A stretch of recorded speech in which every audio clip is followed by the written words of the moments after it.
vieille cote. C'est très sain ce que je fais. C'est de santé, puis c'est l'indépendance. C'est surtout l'indépendance. C'est une job en ville là, ou une job là, tous les jours. Là, je plains les gens qui font ça et qui n'aiment pas de faire ça.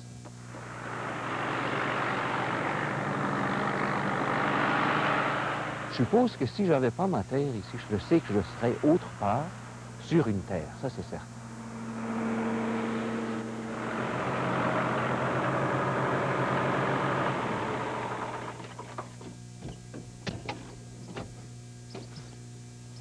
Sur un 4230 John Deere, on est bien ces beaux sévères, ça tire 5 socs, chère fille de l'asphalte.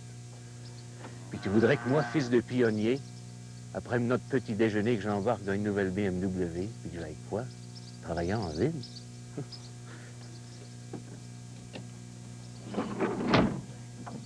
Comment est-ce qu'on fait pour être Et agriculteur et poète. Il y a beaucoup des agriculteurs qui sont poètes, mais qui s'en rendent pas compte. Ils ont l'âme de poète.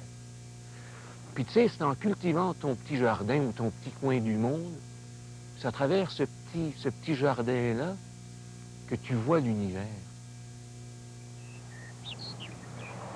Fort de ma solitude, ravagé par ma vie et mes rêves, fou, lucide et content, réaliste rêveur, touché par la nature, je me contente de savoir que je ferai pousser mon pain et que demain, je serai peut-être poète.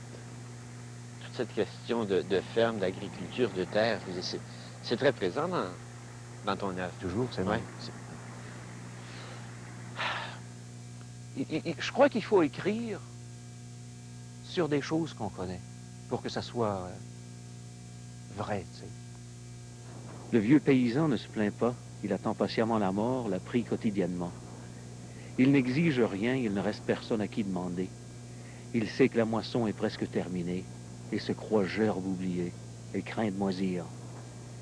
Il a compris qu'il faut être battu pour compléter le cycle. Moi, je parle du vrai paysan, le vrai cultivateur. Donc, ces gens-là ont l'âme de... Puis ce sont des gens qui sont à la base de la chaîne de tout. T'as beau avoir tous les degrés que tu veux, tu peux pas manger les cadres.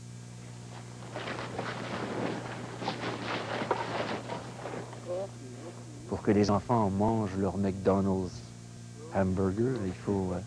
tu sais, ça c'est la base du McDonald's ici. Hein? Mon troupeau de vaches, là. C'est malheureux, mais c'est ça la vie. La basse-cour. Le coq aime ma femme aime le bouc aime la poule, et moi, le coq au vin. Ouais. J'approche un poème comme une sculpture. C'est si je peux sculpter une image, chiseler une image,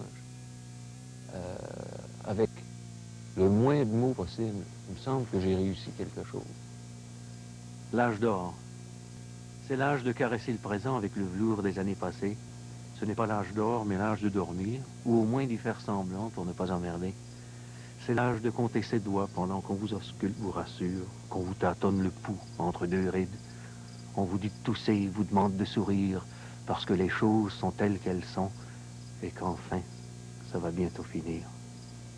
Si moi je peux faire pousser ma nourriture, si en même temps je peux nourrir mon âme, puis peut-être quelques autres âmes avec des poèmes, ben, tant qu'à moi, j'ai réussi. Je vais vous lire un poème que j'ai écrit dans la langue de mes ancêtres. Ça a comme titre « Poème wallon ».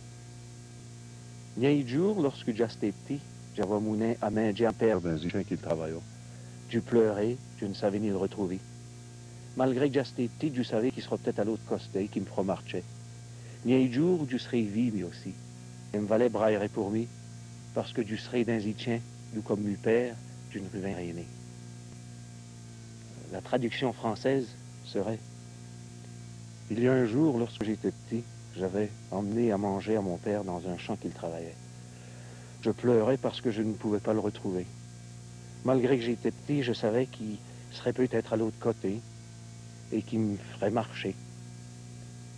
Il y a un jour où je serai vieux, moi aussi, et mon fils pleurera pour moi, parce que je serai dans un champ d'où, comme mon père, je ne reviendrai pas.